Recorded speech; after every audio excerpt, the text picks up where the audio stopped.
Olá pessoal, sejam bem-vindos. Como é que estão? Tudo em ordem?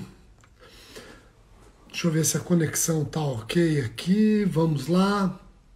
Joia, alguns já estão ingressando. Deixa eu acenar. Estou esperando Leandro, nosso convidado hoje, para discutir com vocês justiça penal negociada. Temas interessantes envolvendo a justiça penal negociada. Eu estou tendo que contar e muito com o meu 4G hoje. Estou sem energia em casa. Então estou contando com o 4G e com a luz solar para iluminação. Hoje é um pouco diferente aqui. Vamos da moda antiga, né? Estou esperando o Leandro para a gente começar a debater o assunto. Deixa eu ver, ele vai entrar e vai solicitar o compartilhamento. Deixa eu ver se ele já está presente aqui. Vamos lá. Jóia, o pessoal já se manifestando. Um horário diferente hoje também, né? 10h30. Bom dia, doutora Mônica, Diogo Martins, Tiago. Aí, ó, começaram os coraçõezinhos. Enquanto Leandro não entra, se você conseguir só me dizer se eu estou sendo bem visto, se eu estou sendo bem ouvido. Hoje eu estou tendo que contar com o 4G. Me diga se está tudo ok. Se eu estou sendo bem... Aqui, ó. Deixa eu ver que eu acho que vai.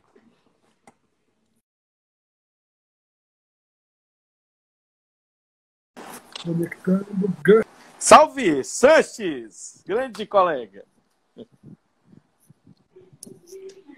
Eu estou sendo bem visto e estou sendo ouvido? Está tudo Bom, direitinho ou não?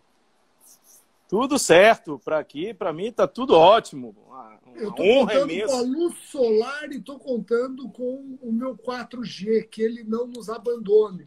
Estou sem energia. 9 horas da manhã hoje, escutamos um estouro e uma caixa, um gerador estourou, não sei o quê. Então eu estou na moda antiga hoje. Café da manhã foi a moda antiga. E, bom, vamos lá. Mas nada nos impede de bater um bate-papo interessante sobre justiça penal negociada. E eu vou pedir o seguinte, Leandro, eu sei que muita gente não só te segue, conhece teu trabalho, você tem um livro muito legal, que inclusive você me deu esse livro. O bom de ter amigos assim é que você ganha os livros deles. Vai ter a terceira edição. Aguarde. Eu vou te dar. Pois é, onde você trabalhou os institutos de acordo com a Lava Jato, a lavagem de dinheiro e a Lava Jato, etc. Evasão, Bom, isso. a evasão de divisas, né? Evasão de Isso. divisas. Isso. Leandro, eu vou pedir o seguinte, como eu sempre faço, se você pode rapidamente se apresentar. E aí a gente começa o bate-papo que eu quero gravar para disponibilizar no meu canal do YouTube, então a gente tem aquele limite temporal do próprio Instagram. Então, Claro, se você pois puder se não. apresentar para a gente começar, o cheio de colegas aqui, já estou vendo muitos colegas presentes querendo te ouvir. Vamos lá.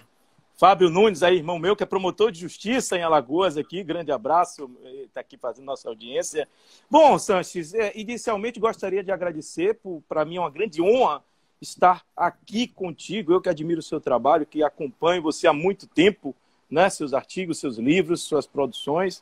E você é um orgulho para o Ministério Público brasileiro, saiba disso, muito admirado no MPF. E, para quem não me conhece, da República, desde 2004, fui advogado da União. Eu ensino também cursos dentro do Ministério Público da União. Dei aula em pós-graduação no ano passado no Brasil Jurídico. Sou autor de livro da Juspod, como você falou, de evasão de divisas. Estou fazendo a terceira edição, atualizada de acordo com os criptoativos. A gente vai falar um pouquinho sobre isso, a delação do Dario Messi, um pouquinho, não do conteúdo, porque está sigilosa, mas do objeto da delação que envolve criptoativos. Escrevo também artigos, sou articulista, tenho um site, inclusive. Para quem não conhece, meu site é www.leandrobastosnunes.com.br. Eu segui uma linha do Vladimir, que tem um blog também, o Vladimir Aras, grande amigo que me ajudou nisso aí. E estou aqui para fazer um bate-papo sobre esse tema tão atual, um tema tão instigante, que é a justiça penal negociada, e para que aprender também contigo e com as pessoas que aqui estão presentes. Joia. Leandro, eu desativei os comentários só para não travar, Claro. porque são muitos os comentários, eu sabia que isso ia acontecer, o tema é instigante, Eu desativei, depois eu ativo, só porque eu comecei a perceber uma oscilação, e aí eu, até em prol da melhor transmissão, eu desativo os comentários. Por isso que eu estou te alertando. Vamos lá, Claro. justiça penal negociada. Eu costumo dizer o seguinte: o Brasil, há algum tempo, já namorava a justiça penal negociada. Começou de forma muito tímida a justiça penal negociada na Lei dos Crimes Hediondos, que traz a delação, não necessariamente dentro de um negócio, mas já traz a delação que incentiva o negócio. Depois vem a Lei 9.099, numa abrangência diferente, numa justiça consensuada reparadora. E aí nós vamos indo, a lei, ela realmente já abre as portas da justiça negociada, mas quem rompe paradigmas efetivamente, pacote anticrime com acordo de não persecução penal. Eu digo que a nossa justiça deixou de ser conflitiva.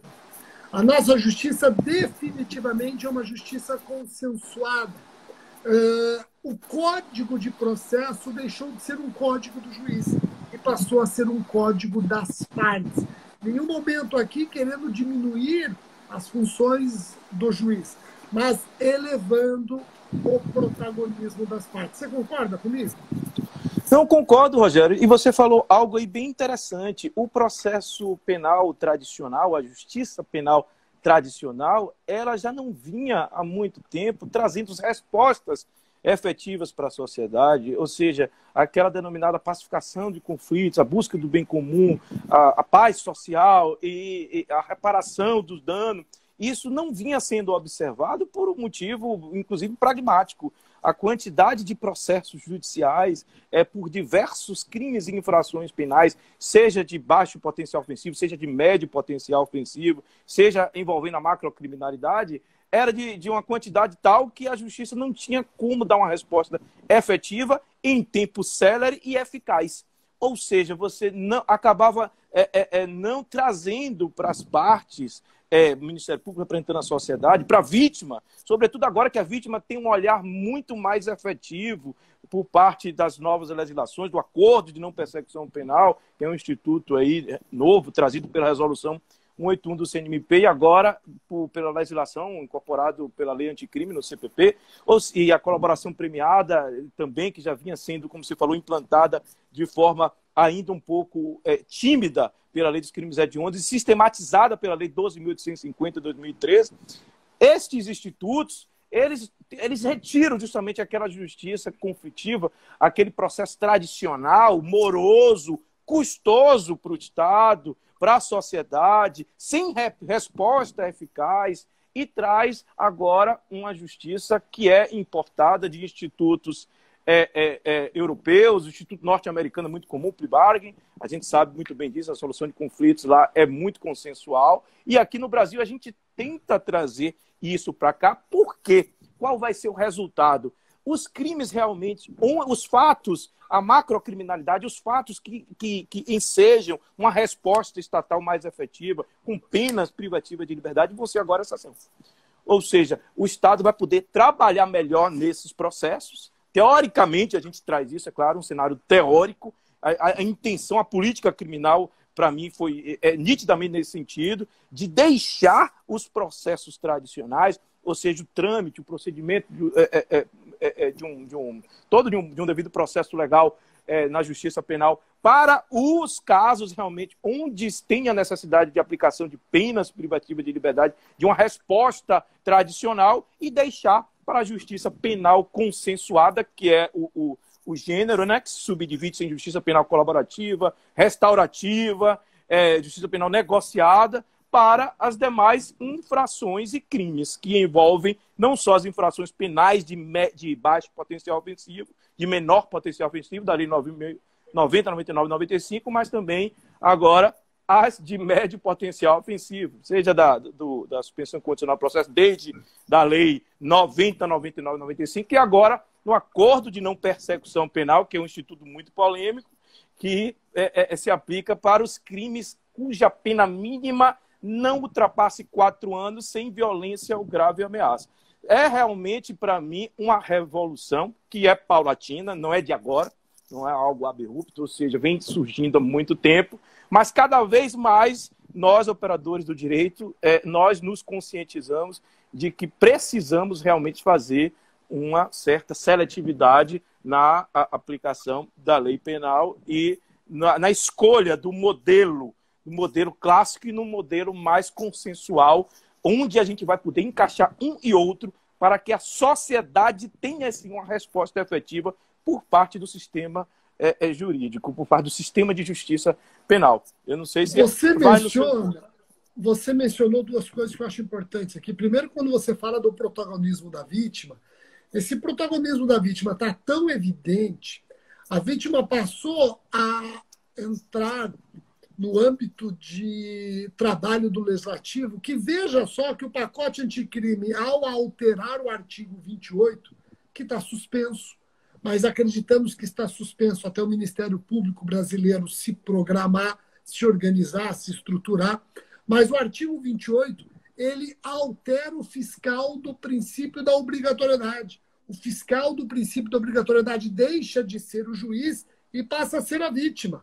Quem pode discordar do arquivamento e brigar para uma reforma pelo órgão revisor do Ministério Público não é mais o juiz, é a própria vítima. Isso é muito bem-vindo, porque, veja, se a vítima está de acordo com o arquivamento do Ministério Público, se o investigado está de acordo, o Ministério Público titular da ação penal diz que não tem interesse de agir, como é que pode o judiciário se intrometer num sistema acusatório? Eu acabo trazendo o judiciário agindo, e é isso que nós não queremos.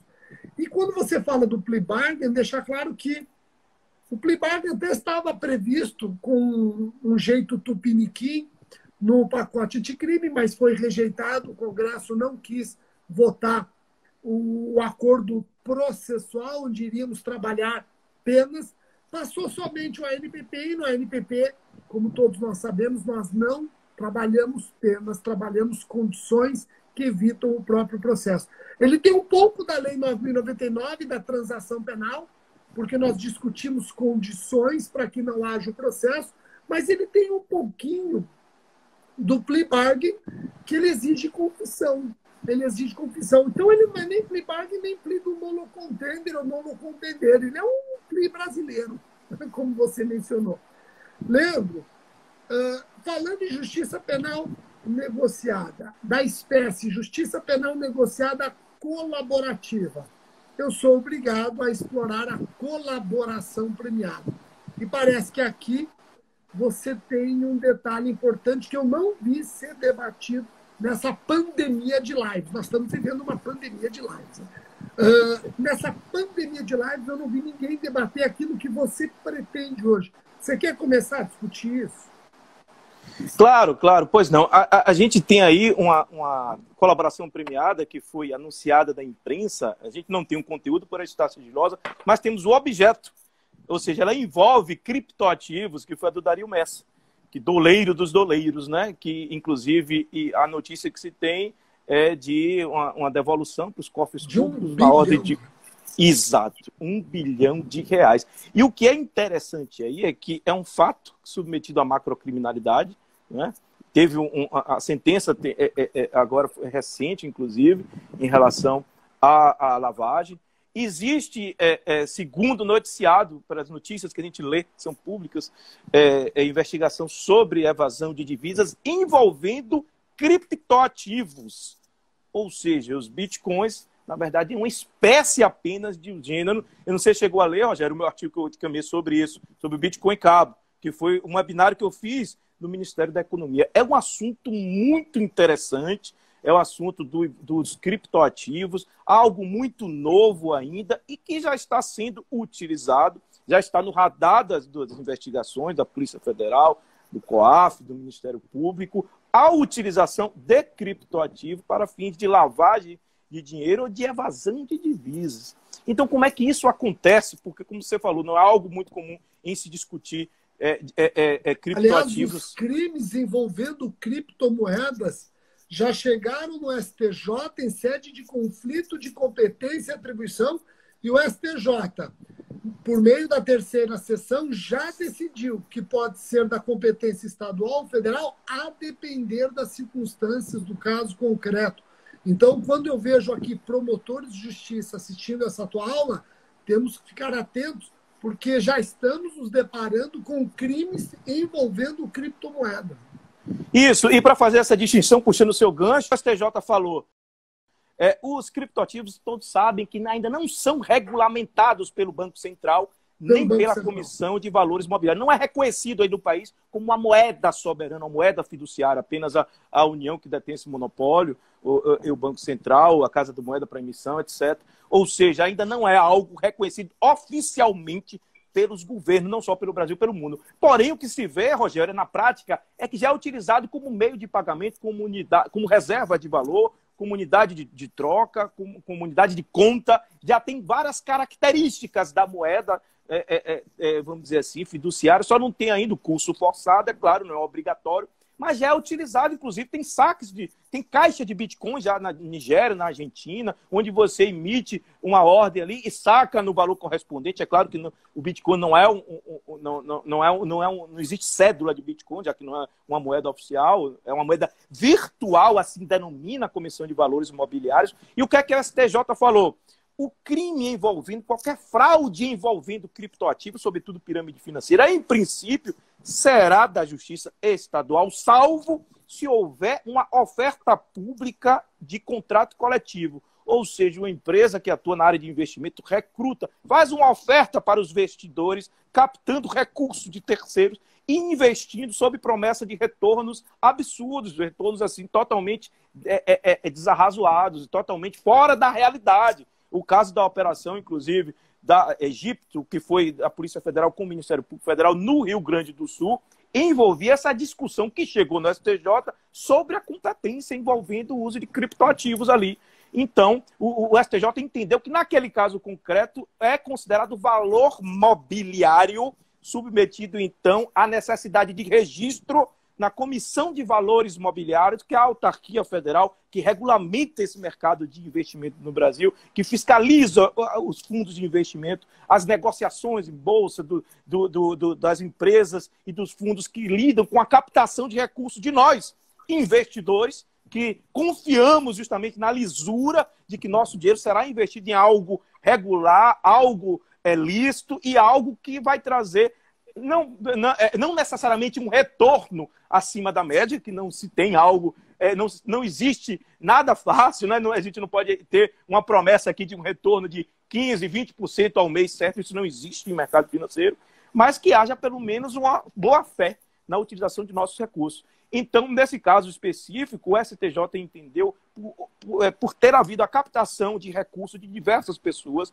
ludibriando a boa-fé, utilizando, justamente, maculando a lisura do mercado financeiro e dos investimentos no Brasil, dos investidores, este Bitcoin, ou seja, a utilização de criptoativos, nesse caso concreto, nessa fraude, seria equiparada a valor mobiliário e, portanto, de competência federal, porque haveria lesão efetiva à autarquia federal, que é a Comissão de Valores Mobiliários. O precedente é de 2020, de março de 2020, inclusive. Esse vai exigir, bem recente. Vai exigir a análise do caso concreto, e isso desperta a atenção das polícias em geral e do Ministério Público Brasileiro.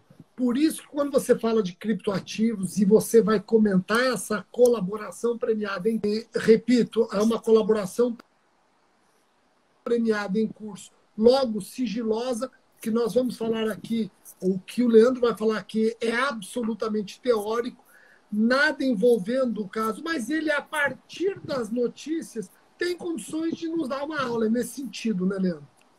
Não, com certeza. Por exemplo, o que se tem ali, inclusive, aí eu falo, o que foi noticiado, a possível utilização de remessa de divisas para o exterior, ou seja, utilizando o Bitcoin. Aí as pessoas perguntam, primeiro, a colaboração premiada vai envolver o quê? Necessariamente a reparação do dano, ou seja, a entrega do bem, do dinheiro ilícito, do proveito do crime, proveito ao produto do crime, está lá uma das condições, né, da Lei 12.850 de 2013, a recuperação do proveito do produto do crime, e por isso que se tem aí a notícia da devolução de 1 bilhão para os cofres públicos, ali, que vai exigir, inclusive, repatriação, medida de cooperação internacional, já que existem imóveis e bens situados, dinheiro situados no exterior, do Paraguai e outras coisas. Aí a colaboração premiada entra aqui como medida essencial para quebrar esse elo de silêncio, ou que todo mundo conhece como a lei da Omertá, que é o pacto de silêncio entre os integrantes da organização criminosa, para crimes, para fatos envolvendo a macrocriminalidade. Porque pessoas inteligentes utilizam-se de medidas sofisticadas e fazendo aquela espécie de pacto de silêncio. Ninguém fala nada porque todo mundo se beneficia e todo mundo aqui vai se enriquecer ilicitamente, cometendo crimes, inclusive, que são aqui da área federal, que eu falo especificamente crimes contra o sistema financeiro nacional, e no caso da evasão de divisas, que é muito pouco explorado aqui no Brasil, para as pessoas saberem o que é evasão de divisas. Em uma linha geral, é você remeter... Aliás, tem gente que confunde evasão de divisas com lavagem de capitais. Né? Sim, muita gente mesmo. Mas é muita gente mesmo, porque é pouco explorado isso aí na doutrina. Eu lembro até, quando você estava aqui no seminário aqui na Bahia, que eu lembro, você lembra disso, né, que eu te dei, você falou, é um tema pouco explorado aí, você comentou assim, poxa, tal, você estava nadando no tema, você falou essa expressão. E a terceira edição vai vir com a autoria com a advogada aqui da Bahia, amiga minha, que a gente está trabalhando, aperfeiçoando, né? Então, para falar um pouquinho da evasão de divisas, da importância da justiça penal colaborativa, que é a espécie do justiça penal consensual, que é a colaboração premiada aqui, que é um meio de obtenção de prova. Então, o que é que seria a evasão de divisas aqui? E no meu caso específico do Bitcoin Cabo, que eu falo no meu artigo. Ou seja, no dólar cabo, no euro cabo, todo mundo sabe. Você tem um dinheiro, você tem real aqui, você tem um dinheiro que você quer remeter para o exterior, que você quer enviar, mas não pelo sistema financeiro bancário, para não deixar rastro, vestígio para fiscalização. Você não tem condições, aquele dinheiro geralmente é dinheiro fruto de origem ilícita, embora a evasão não pressuponha a ilicitude do dinheiro, pode ser ilícito ou lícito. A lavagem em si pressupõe a ilicitude, claro, os valores têm que ser, tem que haver ocultação, dissimulação de valores, bens de origem ilícita, fruto de infração penal. Na evasão, não. Rogério, na evasão, seja lícito ou ilícito, o Banco Central precisa saber, precisa fazer um mapeamento de toda a riqueza de brasileiro que esteja no exterior. Por quê? Porque se houver justamente um resgate desses valores, o ingresso de divisas no Brasil de forma abrupta, de forma repentina e contínua, pode impactar na política econômica, na inflação, no sistema bancário, no sistema financeiro nacional. Então, bem jurídico é isso, é de natureza difusa. É talvez muito diferente aí do pessoal que utiliza no dia a dia na área estadual, dos colegas. Meu irmão, inclusive, é promotor, ele sempre me fala furto, roubo, latrocínio, homicídio. Eu mesmo nunca fiz um júri, Rogério. Porque na área federal, a gente tem um grupo no MPF que o Gustavo, né? Tem um grupo no MPF que são voluntários para fazer júri federal. Como tem poucos, justamente vai um grupo de um estado, o colega do estado X, da procuradoria vai, viaja e vai, compõe esse grupo. Eu mesmo, em 16 anos que eu tenho de Ministério Público, 15 anos, 16 anos já, que eu entrei com 23 anos, eu nunca fiz um júri na área federal. Não é minha praia. O dia que você fizer, você vai querer ir para esse grupo. Então, voltando aqui, o Márcio Gomes, que é colega do Ministério Público do Rio Grande do Sul, que tem um livro excelente sobre dólar, fez uma live aqui comigo, que ele já fez mais de 700. Também, ele tem Isso. Então, voltando aqui para a questão da evasão de divisas. Por que existe esse crime, para as pessoas entenderem? É por isso. Porque o Banco Central ele precisa fazer o monitoramento. A pessoa basta informar que dinheiro possui no exterior, qual a divisa. E divisa, o que é divisa? Moeda estrangeira, numa linguagem mais simples. Ouro é considerado também divisa. Todo ativo que pode ser convertido em moeda estrangeira é considerado divisa. Então, esse termo que é utilizado da economia, essa denominação divisa, significa, em outras linhas, uma linha mais simples para as pessoas entenderem, a moeda estrangeira, o dólar, o euro, a libra, que esteja no exterior. Ela deve ser informada anualmente ao Banco Central, por intermédio de uma declaração chamada Declaração de Capital de Brasileiro no Exterior, quando ultrapassar $1 milhão. E aqui eu trago uma notícia bem recente, até para quem está fazendo concurso para a Federal, Polícia Federal, Juiz Federal, Procurador da República. O parâmetro, Rogério, era $100 mil. Agora mudou. para US$ 1 milhão. É o Conselho Monetário Nacional baixou uma resolução 4881 de 30 de julho de 2020, aumentando de US$ 100 mil para US$ 1 milhão.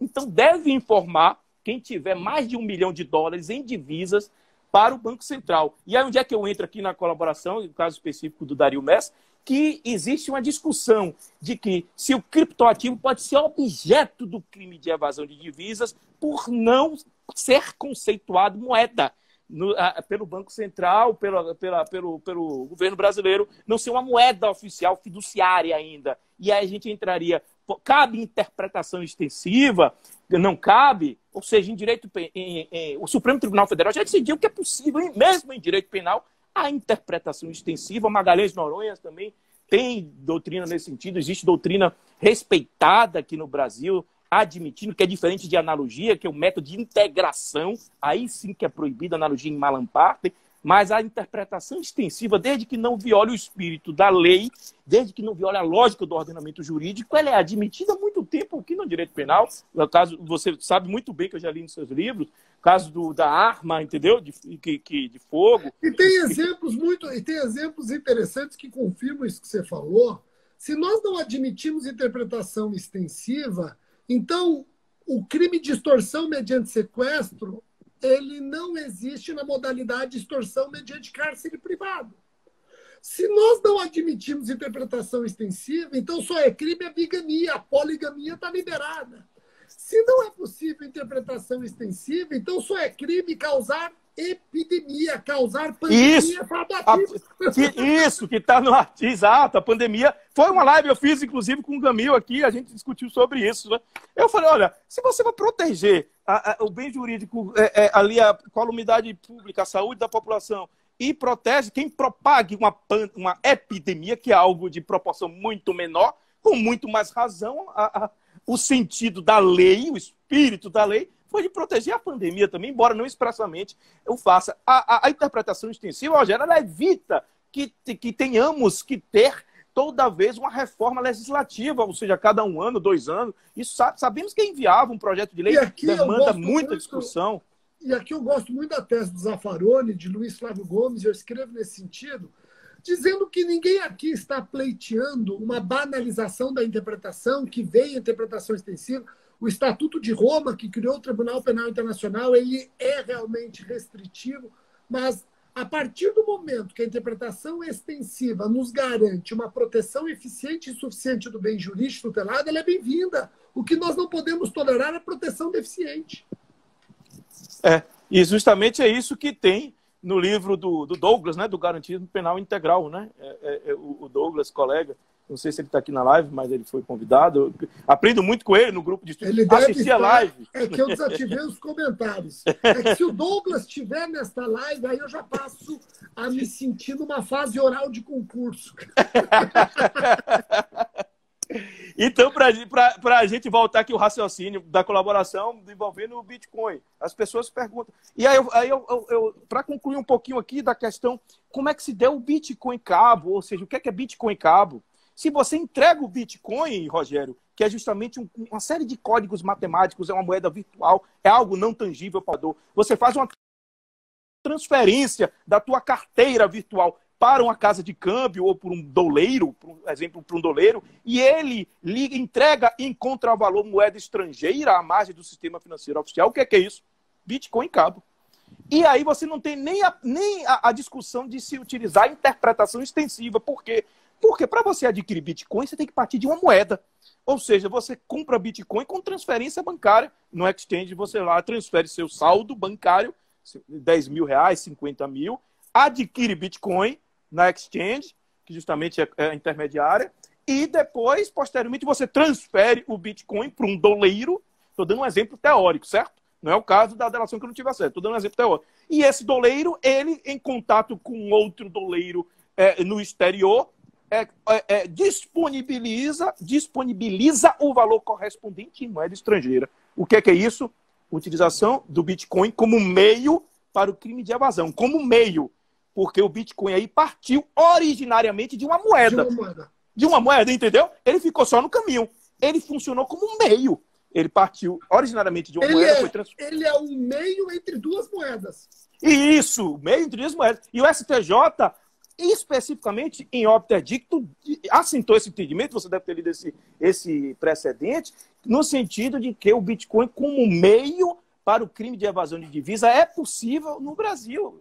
Ou seja, a gente pode falar em crime de evasão de divisa mediante a utilização do Bitcoin quando ele for meio para a operação de câmbio ilegal, para a troca de uma moeda por outra, né? Que a operação de câmbio justamente nada mais é do que a troca de uma moeda em relação a outra. Você entrega real, recebe dólar, todo mundo sabe. Quem vai viajar para o exterior, vai numa casa de câmbio, faz um câmbio, né?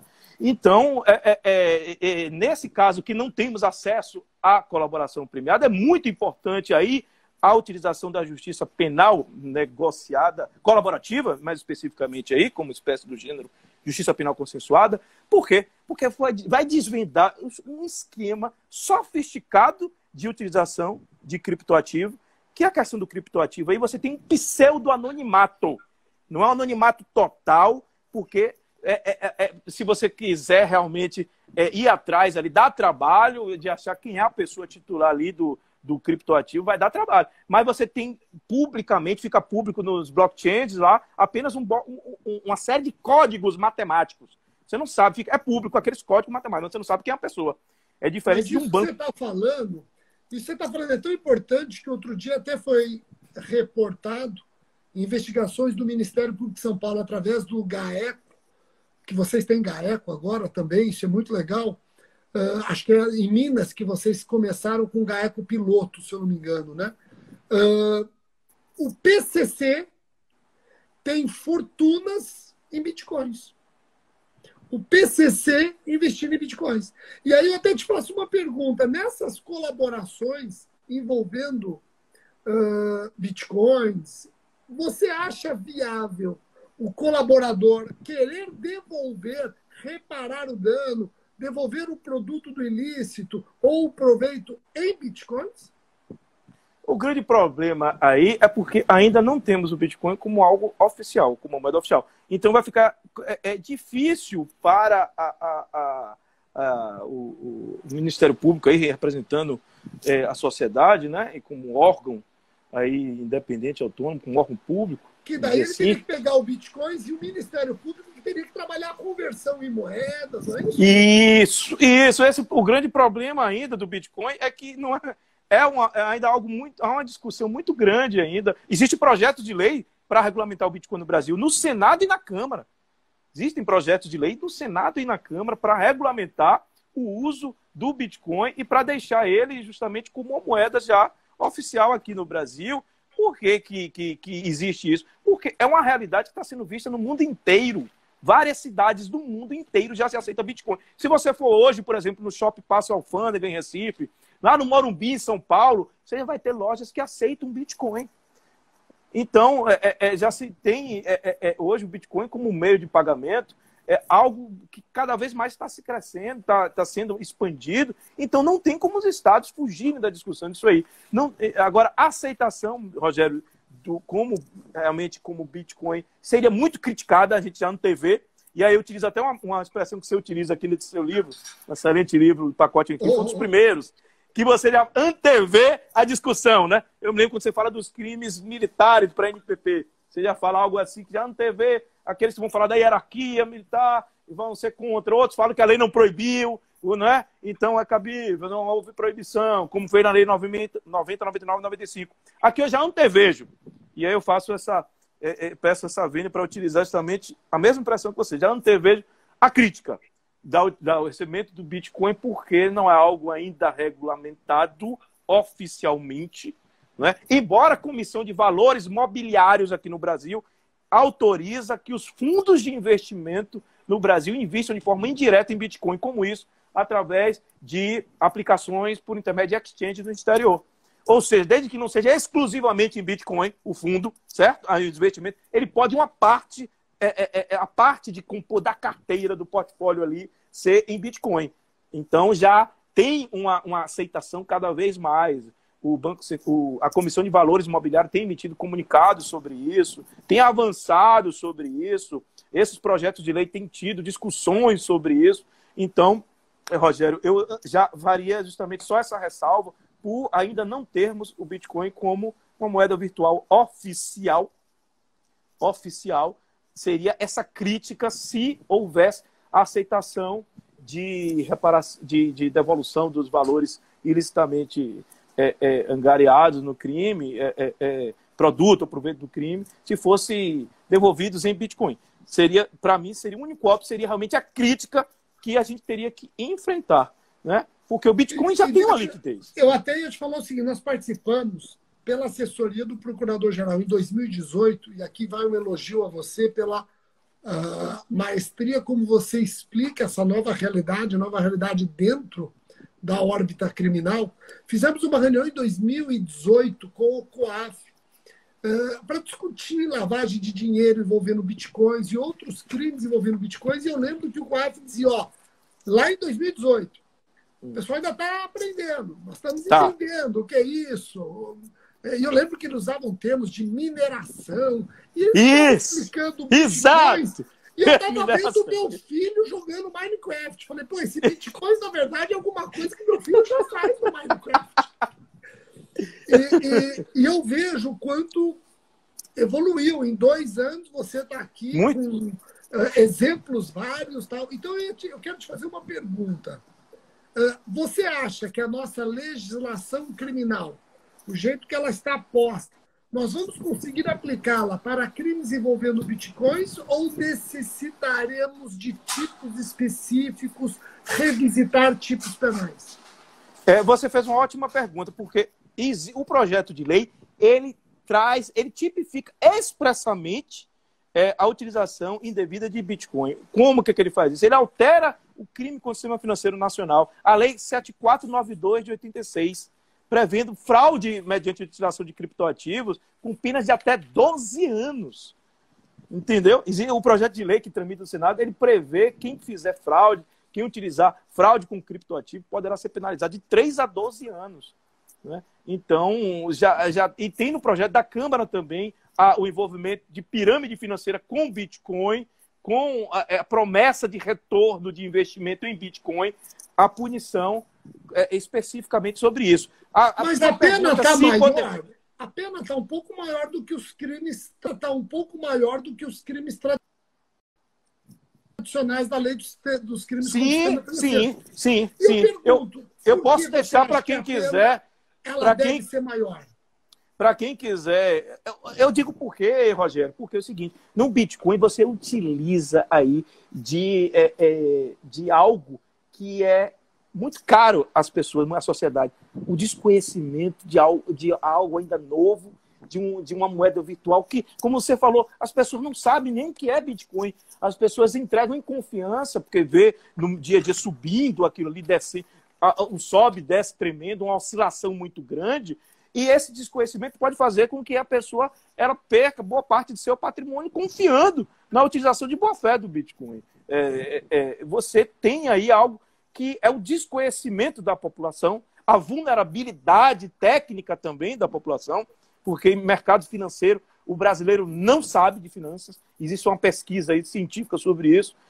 Não sei se você acompanha sempre o informoney.com.br. Eu gosto de discutir mercado financeiro com outras pessoas, com gerentes, diretores de banco. Nós brasileiros não sabemos. Até outro dia meu irmão estava investindo em poupança, porque ele tinha medo de investir em CDB, em renda fixa.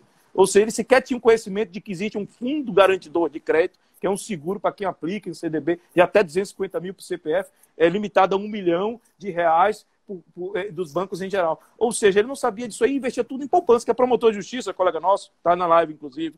Então, esse desconhecimento geral da população, essa boa-fé que as pessoas vão...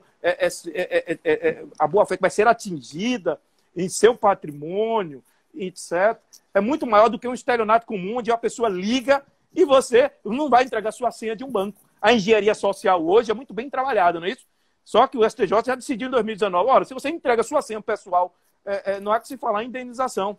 Você mesmo teve a culpa exclusiva da vítima. Já o Bitcoin não, é algo muito mais sofisticado.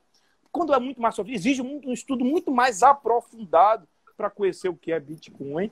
E aí a pessoa se utilizar disso para lesionar diversos consumidores, existe uma reprovação social muito maior, o dano social vai ser muito maior, a danosidade social, na minha opinião, vai ser muito maior.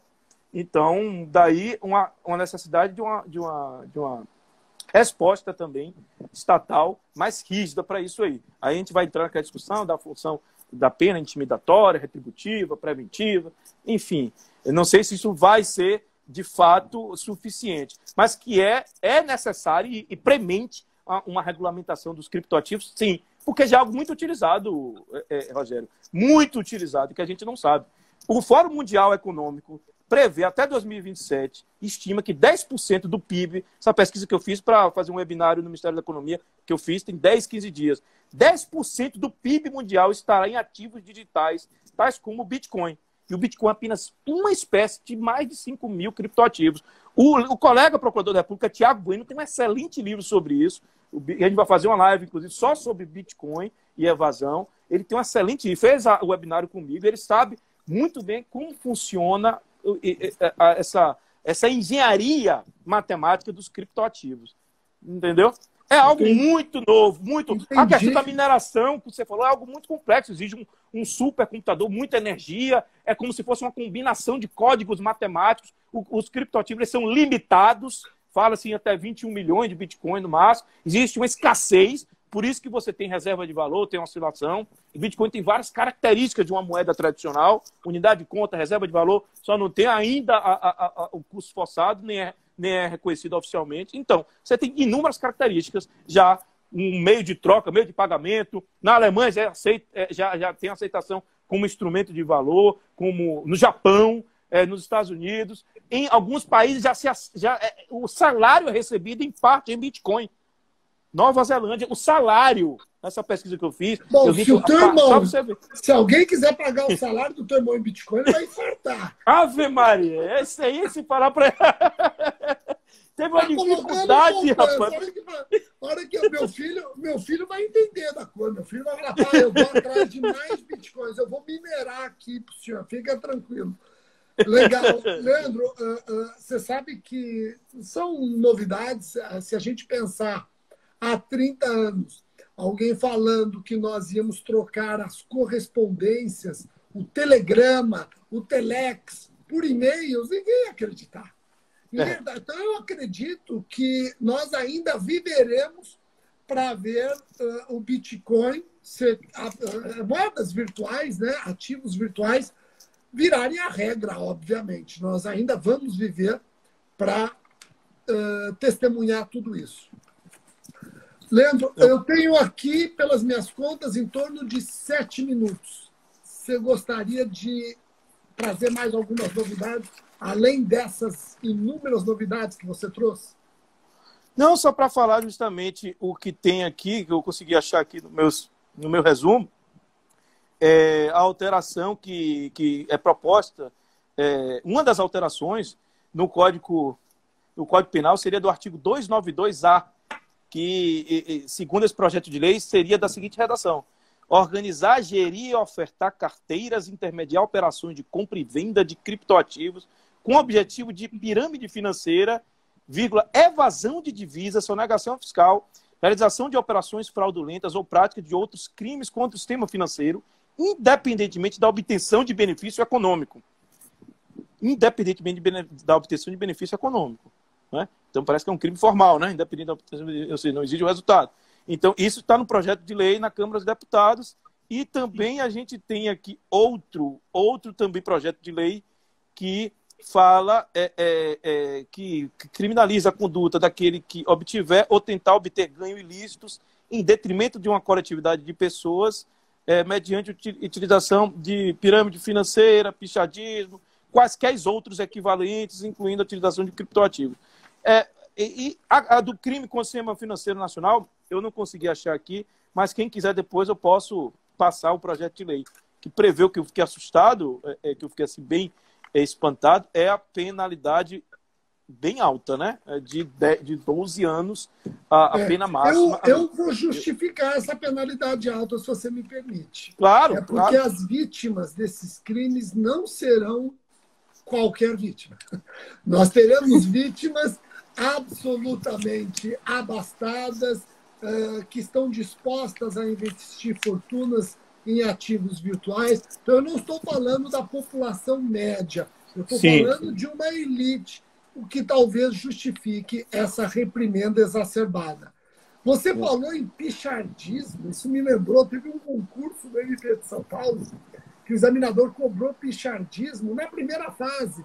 E nas alternativas, como não poderia deixar de ser, estava lá, crime contra o meio ambiente. E teve gente que não conhecia a expressão pichardismo e imaginou que era pichar monumentos históricos, artísticos, de interesse cultural, e foi lá, seco, no crime contra o meio ambiente. E errou. E errou. Pichardismo. Então, olha só que interessante, o legislador está trazendo a expressão pichardismo para um tipo penal. Para um tipo penal. Isso, E também, outra coisa que eu queria deixar pontuado aqui, em relação ao criptoativo, que a Receita Federal já iniciou a regulamentação através da Instrução Normativa 1888, de 3 de maio de 2019. 3 de maio, eu sempre lembro, nunca vou esquecer que é meu aniversário, de 2019. Gravei bem a data da edição dessa Instrução Normativa IN 1889 de 2019. Ela já traz a necessidade de informar na declaração de imposto de renda quando os criptoativos ultrapassarem de 30 mil reais. Ou seja, se você tem ali já na tua exchange, então a gente tem uma obrigatoriedade aí, vamos dizer, de exchange já colocar disponível como se fosse um banco, né? Uma instituição financeira. Sua informação para fins de declaração de imposto de renda no ano.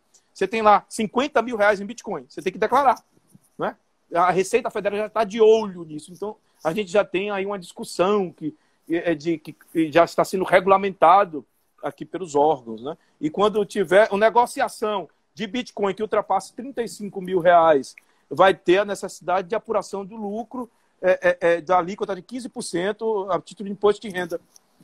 Então, isso já é previsto aqui no Brasil, algo novo, a Instrução Normativa 1888 de 2019, e já é objeto de observação pelo COAF, da Polícia Federal, do Ministério Público Federal. Cada vez mais estão se fechando o cerco contra o Bitcoin. E aí é importante que se frise aqui, Rogério, não é ilícito adquirir Bitcoin, claro, é lícito, só não é ainda regulamentado oficialmente, não é?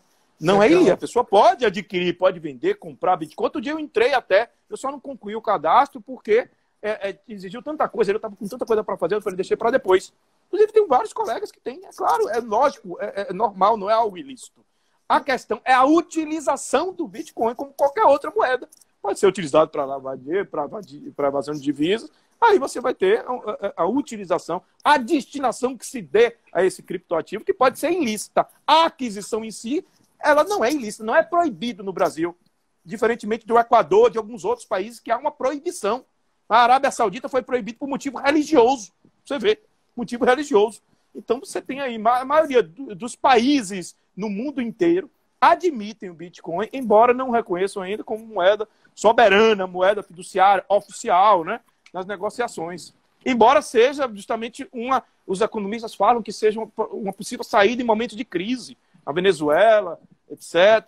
Ou seja, a questão de não se utilizar a necessidade de vinculação ao governo, ser uma moeda descentralizada, não haver a centralização por parte de um órgão estatal ali, você ter essa independência, traz para o Bitcoin uma certa liberdade, né, nas suas negociações entre as pessoas. E tem esse atrativo. É muito interessante essa discussão do Bitcoin, Rogério. Mas muito, eu sou apaixonado por esse tema, não sei se deu para perceber. Eu percebi. Aliás, eu percebi, e eu estou vendo o teu irmão aqui, então ele tem que estar tranquilo. Ô, Fábio, você tem que ligar para o Leandro, perguntar para ele, escuta, saiu 13º, o que eu faço? Eu fiz o cadastro, eu vou completar. Por exemplo, há um colega meu que ele aplica, ele fala, não, pega, vai por experiência, vai só para você ver como é que funciona, um pouquinho lá. Entendeu? Não é algo ilícito, é isso que as pessoas precisam saber. Ilícito não é. Só não é algo regulamentado. O Banco Central já emitiu comunicado no sentido que não há uma garantia, não é? De Comissão de Valores não garante, porque não é fiscalizado, não é, a não ser quando haja um contrato coletivo. de investimento, que aí é equiparado a valor mobiliário, exigindo registro na CVM, mas o que não há é uma garantia. Os órgãos estatais, as autarquias, Banco Central e CVM não garantem, né, negociação em Bitcoin. Então fica difícil você reclamar se houver uma perda. Essa é a grande questão. Você não tem que chegar para fazer uma reclamação, né? Já que não é regulamentado, oficial, fica por conta e livre risco da pessoa. Né? A pessoa sendo maior capaz, faz.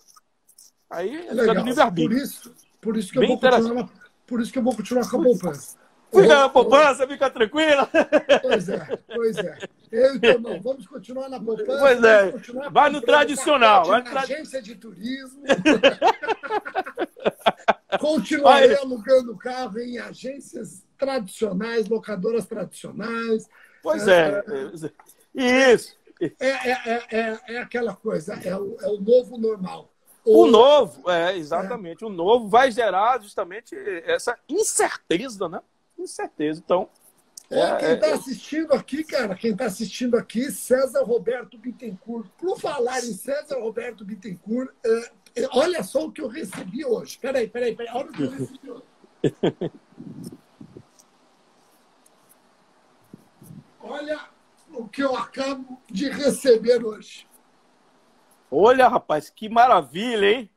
Os César livros do Roberto professor. Bittencourt me encaminhou 5 volumes do seu tratado. Se tem uma pessoa que pode dizer que escreve um tratado, é o César Roberto Bittencourt. Recebi com... Está infungível, né? Está infungível com o autógrafo. Isso que é um grande presente. Esse é um presente. Você sabe que quando eu era adolescente, eu morei na Holanda e morei em Portugal. Morei 10 anos fora. E quando eu morei em Portugal, eu morei num bairro que era muito comum os adolescentes jogarem tênis. E eram federados, tal. E eu tinha muita inveja. Primeiro porque eu não sabia jogar tênis. Mas a minha inveja maior era que, por serem patrocinados, os jovens, eles ganhavam tênis, raquete, camiseta dos patrocinadores. Eu tinha que comprar tênis, raquetes e camisetas. E hoje eu me sinto mais ou menos como eles, mas eu não ganho tênis, raquete, camiseta, eu ganho livro. Olha que maravilha! Ganhei 5 volumes. Você tem espaço ainda para colocar esses livros? A minha curiosidade é, tua biblioteca, olha, já fez a contagem de livros? Não.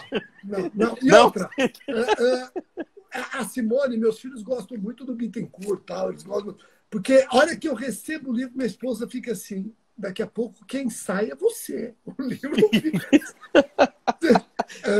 Mas eu adoro o livro, né? Eu adoro o livro. E esse aqui vai ser lido e relido, eu vou atualizar toda a minha obra. Eu cito, tem temas do meu Código Penal e do meu Manual de Penal que eu tenho vontade de abrir aspas na página 3 do Bittencourt e fechar aspas na página 200. Sim. Porque ele explica muito bem.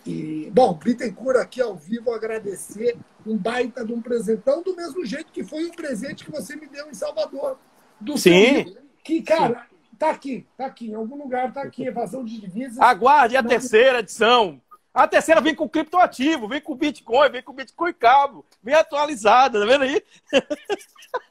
Perfeito. Cara, muitíssimo obrigado pela sua participação.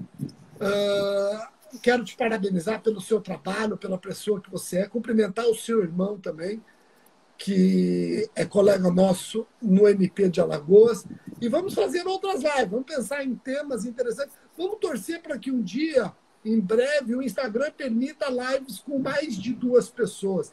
Aí chamamos o Douglas, chamamos outras pessoas, né? Perfeito. Só avisar a galera que esse livro, tem gente perguntando, o Tratado de Direito Penal do Bittencourt é pela editora Saraiva, e estão perguntando também do seu livro, o livro do Leandro. O que eu fiz referência é da editora Juspódio. É isso, o professor até Bittencourt perguntou aí, mas eu adianto para ele que vou dar um para ele de presente. A terceira edição vai vir no final do ano, já estou trabalhando com uma amiga advogada aqui da Bahia, e eu vou deixar para que as pessoas vejam a terceira edição, porque a terceira edição está bem atualizada com os criptoativos, fala de Bitcoin, tem justamente nossos últimos artigos.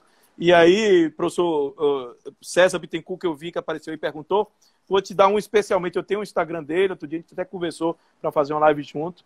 E eu vou encaminhar, além para ti, Rogério, para ele também. A terceira edição que vai ser especial. Se Deus quiser, ela sai no fim do ano, ainda pós-pandemia. Né? A gente espera que essa pandemia ela acabe logo, né? Para a gente poder se ver, as pessoas se verem. Sem dúvida, Deus sem quiser. dúvida. E eu já quero avisar que eu tenho uma live marcada com o César Roberto Bittencourt, uma live sobre feminicídio. Eu e o professor César Roberto Bittencourt vamos discutir feminicídio. Pessoal, muitíssimo obrigado. Na live que eu fizer com o César Roberto Bittencourt, eu vou disponibilizar a data, vai ter todo o bannerzinho. Eu vou convencer o professor Bittencourt a sortear um livro. Vou convencer o professor Bittencourt a sortear um livro. Vai ser uma live nota 1000. Como foi essa com você, Leandro? Muitíssimo obrigado. Eu deixo você para as considerações finais. Eu que agradeço, Rogério. Para mim foi uma grande honra. Já tinha falado com todo mundo que seria uma live muito especial. O Douglas tinha também dito isso lá no grupo da gente. Fez uma live contigo, assisti a live de vocês aí. Foi muito boa. Ele falou da colaboração premiada especificamente na Lava Jato, né? Dos números, etc. Eu trouxe aqui eu trouxe um pouquinho do Bitcoin, porque além de ser um assunto recente, é objeto, tema dos meus artigos e da terceira edição do meu livro também. Queria agradecer a presença de muitos colegas que estão aqui, ao professor César Roberto, a Ana Paula Bernardes, colega promotora do Rio Grande do Sul, também esteve aqui, ao meu irmão Fábio, a Cibele Benevides, que é uma colega que tem um excelente livro aqui, ó, de colaboração premiada. Querida Cibele, você deve conhecer a Cibele, procuradora da República, pessoa muito simpática, muito estudiosa, trabalha muito, inclusive, é um orgulho para nós do Ministério Público Federal, Ministério Público Brasileiro. Queria te dizer novamente aqui, parabenizar pelo teu trabalho, que continue sempre assim, ativo, produzindo, com essa energia fantástica que você tem. Você praticamente é uma unanimidade, todo mundo gosta de você, entendeu? Que eu conheço, todo mundo fala bem de ti, no Ministério Público Federal. E que nós possamos nos encontrar em outras ocasiões, inclusive presenciais. Quando quiser aqui vir para a Bahia, me avisa aqui, vir para a Bahia futuramente, essa pandemia, Deus quiser, vai ser breve, vai passar, todos nós estaremos juntos. Vem aqui para a Bahia, a gente come uma acarajé, sai com o meu irmão aqui, perfeito, combina com o pessoal daqui, porque você sabe, aqui na Bahia, não sei se você acompanha no meu Instagram, é pura energia, é pura alegria. O baiano é sempre assim, né? Aquele jeito de acolhedor, hospitaleiro. Sem dúvida. Então... Sem dúvida. Cara, muitíssimo obrigado. Então, um abraço para todos mencionados aqui pelo Leandro, que eu estou lendo também muita gente. E até a próxima live, galera. Um abraço grande. Um abraço, Rogério.